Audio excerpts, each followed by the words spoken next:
अस्सलाम वालेकुम स्टूडेंट्स, हम कारवान उर्दू जमात हश्तुम का सबक हम श्रीलंका थे की रीडिंग करेंगे। तारुफ ज़िंदगी का दूसरा नाम सफ़र है। आदमी जब से पैदा हुआ है हालत सफ़र में यही मुसाफरत हमारे लिए इस दुनिया को जानने और पहचानने का वसीला बनकर हमारे तजर्बात में बेबहा इजाफ़ा कर देती है। कमर अली अब्बासी उर्दू के मारूफ सफ़रनामा नवीस हैं। इनके सफ़रनामे क़ारीन में भी बेहद मकबूल हैं। इनकी तहरीर की सादगी, शगुफ्तगी और बेतकल्लुफ़ी वो नुमायाँ खूबियाँ हैं जो बराह रास्त पढ़ने वालों के दिल में उतर जाती हैं। चलें अब रीडिंग करते हैं। आइए इनके मशहूर सफ़रनामे लंका ढाई से एक खूबसूरत इंतखाब पढ़ें और श्रीलंका की सैर से लुत्फ़अंदोज़ हों। हम गाँव मस्किलिया पहुँचे। ये रत्नापुर का इलाका है। हमारी गाड़ी एक बाज़ार में रुक गई। शाम होने वाली थी। दुकानों में मुकामी फल, खाने पीने की अशिया, गौतम बुद्ध के मुजस्मे, चावल फ़रोख्त हो रहे थे। एक दुकान DSP फुटवेयर भी है जहाँ से सयाह जूते ख़रीदते होंगे। मस्किलिया सयाहों यात्रियों के लिए अहम है। यहाँ से वो सीढ़ियाँ शुरू होती हैं जिसके ऊपर हज़रत आदम अलैहिस्सलाम के पाँव का निशान है। कहा जाता है जब वो जन्नत से ज़मीन पर उतारे गए तो पहला कदम इस पहाड़ की चोटी पर रखा। वो उल्टा है, सीधा कहाँ रखा ये कोई नहीं जानता। एक रिवायत है हज़रत आदम अलैहिस्सलाम उल्टे पाँव पर खड़े होकर अल्लाह से माफ़ी मांगते रहे थे। बुद्ध मज़हब वालों का दावा है कि ये गौतम बुद्ध के पाँव का निशान है। उल्टा इस पहाड़ी पर, सीधा थाईलैंड के शहर बैंकॉक से 150 मील की दूरी पर दूर पहाड़ी पर मौजूद है। ईसाई इस पाँव को हज़रत ईसा अलैहिस्सलाम के साथी सेनेट थॉम्स का करार देते हैं। वो भी उल्टे पाँव पर खड़े हुए थे। हिंदू कहते हैं ये पाँव शिव का है।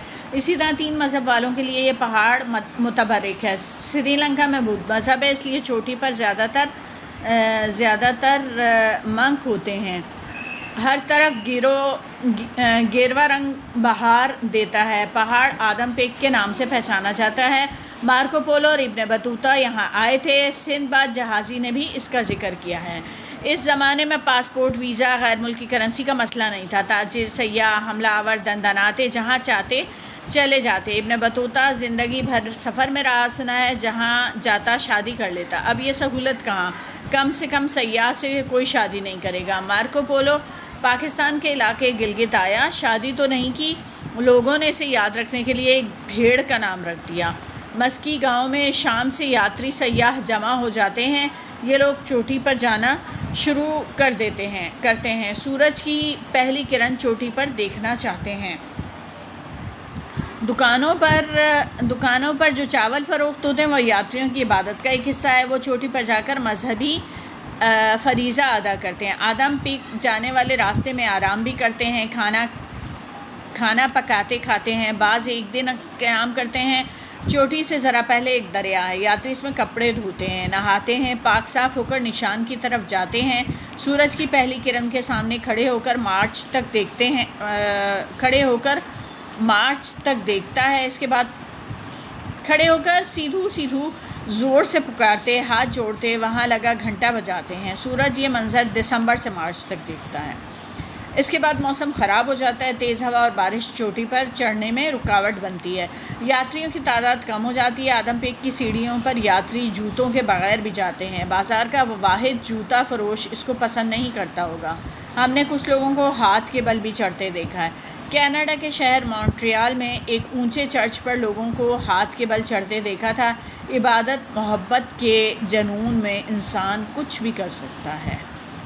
हर साल 3 लाख से ज़्यादा लोग सीढ़ियाँ चढ़कर चोटी पर जाते हैं। हम सीढ़ियों के पास पहुँचे। बेहद चौड़ी, पुरानी, बेढब। सर उठाकर देखा, वो उठता ही गया। टोपी पहनी होती वो गिर जाती। चोटी कितनी ऊंची है? 7,500 फीट, कमारा ने बताया। सीढ़ियाँ कितनी हैं मालूम नहीं। ऊपर पहुँचने में कितना वक्त लगता है? 8-9 घंटे। हमने पहली सीढ़ी पर कदम रखा, दूसरी पर और लौट आए। ऊपर नहीं जाएंगे। अगर ये हज़रत आदम अलैहिस्सलाम का पाँव होता हम ज़रूर जाते।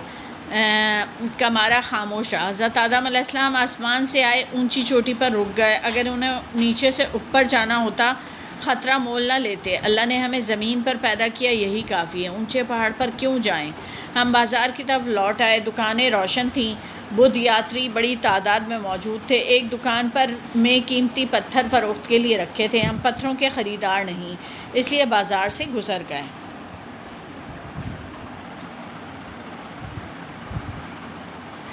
پہاڑ کے دامن میں چشمہ، اس کے برابر ریسٹ ہاؤس تھا، 4 کمرے، ڈائننگ روم، ہر طرف پھیلا گہرا سبز جنگل۔ اس جگہ وہ لوگ ٹھہرتے ہیں جو اولمپک دیکھنے آتے ہیں۔ ہمارا شمار انہی میں تھا۔ کمارا نے خاص طور سے اس ریسٹ ہاؤس میں انتظام کیا تھا۔ ہمارا استقبال ایک سنہالی خاتون نے کیا۔ کمرہ نمبر 2 دیا گیا۔ کمارا نے بتایا یہاں سبزی اور دال پکائی جاتی ہے۔ بدھ ریسٹ ہاؤس ہے۔ اپنی پسند سے کبھی کبھار منہ کا ذائقہ بدلنے کے لیے دال کھا لیتے ہیں۔ زر مبادلہ خرچ کر کے دال کھانے کا تصور نہیں کیا۔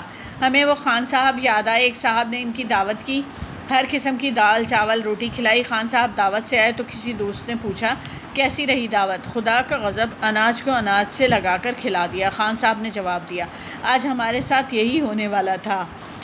کھانے کا آرڈر پہلے دینا ہوگا، ہر شخص کا کھانا الگ پکایا جاتا ہے۔ کمارا نے اطلاع دی مسور کی دال چاول۔ ہم نے خواہش کی۔ کمارا صبح اٹھ 8 بجے آنے کا کہہ کر چلا گیا۔ ہم کمرے میں آئے، صاف ستھرا، ایک طرف شیشے کی بڑی کھڑکی، دوسری جانب گیلری چشمے کے کنارے کھلتی تھی، وہاں سے آدم بیگ نظر آتی تھی۔ سورج ڈوب گیا تھا، اندھیرا چھا رہا تھا، آدم بیگ پر جگنو جھلملا رہے تھے۔ بدھ سے محبت کرنے والے سرد رات میں اوپر جا رہے تھے، باہر نکلنے کی اجازت نہ تھی۔ جنگلی گھوڑوں، شیر کا خطرہ تھا، سفر کے دوران خطرہ مول نہیں لیتے، اس لیے کمرے میں رہے۔ واش روم میں گرم پانی سے ہاتھ منہ دھو کر ڈائننگ روم گئے۔ 3 میزیں کرسیاں رکھی تھیں، کونے میں صوفہ، کاؤنٹر پر کیلے، نارنگیاں، انناس، ناریل رکھا تھا۔ ہم صوفے پر جا بیٹھے۔ ٹیلی ویژن پر تامل زبان میں خبریں آ رہی تھیں۔ اللہ کا شکر ہے ہر قسم کی اطلاع سے محفوظ رہے۔ ایک خاتون مرد کے ساتھ آ کر بیٹھ گئیں، ان سے ہیلو ہائی ہوئی۔ یورپ کے سیاح تھے۔ سنہالی لڑکی نے اطلاع دی ہمارا کھانا تیار ہے۔ ہم سیاحوں سے اجازت لے کر میز کی طرف گئے۔ سنہالی لڑکی نے سوپ لا کر رکھا، اس کا ذائقہ اچھا تھا، مسور کی دال گھوٹ کر لہسن پیاز ادرک ملا کر بنایا گیا تھا۔ ابلے ہوئے چاول، کاجو گری، آلو مٹر، پاپڑ، اچار، بیسن کے پکوڑے، ناریل کی مٹھائی کھانے میں تھے۔ جنگل، سرد رات، گرم ڈائننگ روم میں کھانا اچھا لگا۔ کھانے کے بعد کافی آ گئی، اس نے لطف دیا۔ ہم آہستہ آہستہ پی رہے تھے۔ کھڑکی سے دیکھا باہر اجالا پھیلنے لگا تھا، آسمان سے بادل ہٹ گئے تھے، پورا چاند چمک رہا تھا، دودھیا چاندنی شاخوں، پتوں، سب زمین پر اتر رہی تھی۔ محسوس ہوا چاندنی میں ایک سحر ہوتا ہے۔ ہم کمرے میں آئے، لائٹ کھولنے سے پہلے دیکھا گیلری کے پردے کی چھوٹی درز سے چاندنی ہم سے پہلے اندر آ گئی تھی۔ ہم نے روشنی نہیں جلائی، دیر تک گیلری کے باہر کا منظر دیکھتے رہے۔ رات کسی وقت ہم سو گئے۔ صبح پرندوں کی سریلی آوازوں سے آنکھ کھلی۔ اللہ تعالیٰ نے صحت مند زندگی کا ایک اور دن عنایت کیا تھا۔ کمارا نے کہا تھا اس ریسٹ ہاؤس کی صبح یادگار ہوتی ہے، ہمیشہ تازہ رہتی ہے۔ اس نے ٹھیک کہا تھا۔